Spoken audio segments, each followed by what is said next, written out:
Hi ஃப்ரெண்ட்ஸ், welcome to Manvasan channel. இன்றைக்கி பார்த்தீங்கன்னா மரவள்ளி கிழங்கு வச்சு நம்ம கேக் செய்ய போகிறோங்க.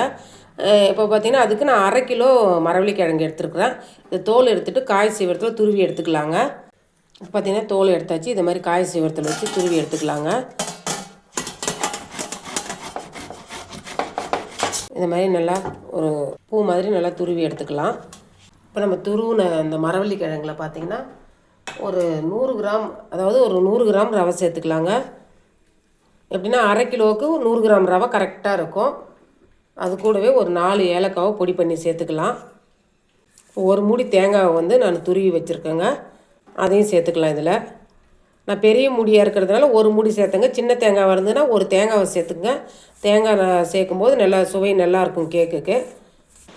இப்போ பார்த்திங்கன்னா சர்க்கரை சேர்த்துக்கலாங்க. நான் 1/2 கப்பு சர்க்கரை சேர்த்துக்கிறேன். இனிப்புக்கு தகுந்த மாதிரி சர்க்கரை சேர்த்துக்குங்க. இப்போ இந்த அளவுக்கு கொஞ்சமாக உப்பு சேர்த்துக்கலாங்க. உப்பு சேர்க்கும்போது அந்த ஸ்வீட் வந்து நல்லா தூக்கலாக இருக்கும், சாப்பிட்றதுக்கு நல்லா டேஸ்ட் இருக்கும். இப்போ எல்லாத்தையும் ஒன்று சேர கலந்து விட்டுக்கலாங்க. இது கூடவே பார்த்திங்கன்னா 2 டேபிள் ஸ்பூன் அளவுக்கு நெய் விட்டுக்குங்க. நெய் சேர்க்கும்போது வீடியோ ஸ்கிப் ஆகிடுதுங்க. இதில் வேறு எதுவுமே சேர்க்கக்கூடாதுங்க. அந்த மரவள்ளிக்கிழங்குல இருக்கிற ஈரத்துலேயே அந்த ரவெல்லாம் ஒன்று சேர வெந்துடும். இந்த மாதிரி ஒரு பாத்திரத்தில் கொஞ்சமாக நெய் விட்டு எல்லா இடத்துலையும் தடவி விட்டுருங்க. ஏன்னா கேக் ஒட்டாமல் வருங்க, அதனால். அவ்வளோதாங்க. இப்போ நம்ம செஞ்சு வச்சுருக்கிற இந்த கலவையை வந்து இதில் போட்டுக்கலாங்க. அவ்வளோதாங்க, நல்லா ப்ரெஸ் பண்ணி விட்டாச்சு. ரொம்ப அழுத்தம் கொடுக்கக்கூடாதுங்க, கொஞ்சம் லைட்டாக அமுக்கி விடணும்.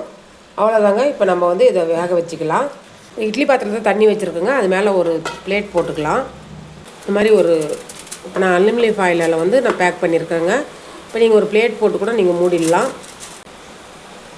அவ்வளோதாங்க, ஒரு மூடி போட்டு வேக வச்சிடலாங்க. அவ்வளோதாங்க, கேக்கு வெந்தது. இப்போ நம்ம எடுத்துடலாம். இட்லி பாத்திரத்தில் வச்சு அவிக்கிறோம் இல்லைங்களா, அது வந்து நீங்கள் அவன் இருந்ததுன்னா அவனில் கூட நீங்கள் வச்சுக்கலாம்.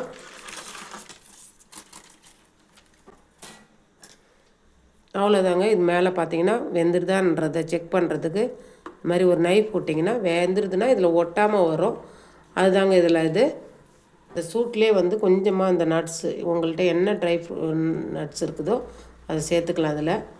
அவ்வளோதாங்க. இப்போ நம்ம எடுத்துடலாம். பார்த்திங்கன்னா நல்லா இது மாதிரி ஒரு நைஃப் வச்சுட்டு அந்த ஓரத்தெல்லாம் எடுத்து விட்டுருங்க. கொஞ்சம் ஆறுனதுக்கு அப்புறம் செய்யுங்க. கொஞ்சமாக அந்த தட்டில் வந்து நெய் சேர்த்துக்கலாங்க.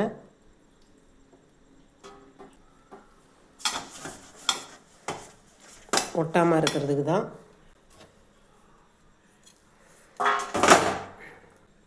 கொஞ்சம் லைட்டாக ஆறுனதுக்கப்புறம் நீங்கள் எடுத்தீங்கன்னா ஒட்டாமல் வருங்க. அவ்வளோதான். மேலேயும் கொஞ்சமாக இந்த நட்ஸ் எல்லாம் சேர்த்துக்கலாங்க. அவ்வளோதாங்க, கட் பண்ணி எடுத்து சாப்பிட வேண்டியது தான். இது வந்து பார்த்திங்கன்னா ஒரு நாள்லேயே சாப்பிட்டு முடிச்சிடணுங்க. வச்சுலாம் சாப்பிட முடியாது, ஏன்னா கிழங்கு வகை இல்லைங்களா, அதனால் நம்ம வச்சு சாப்பிட முடியாது.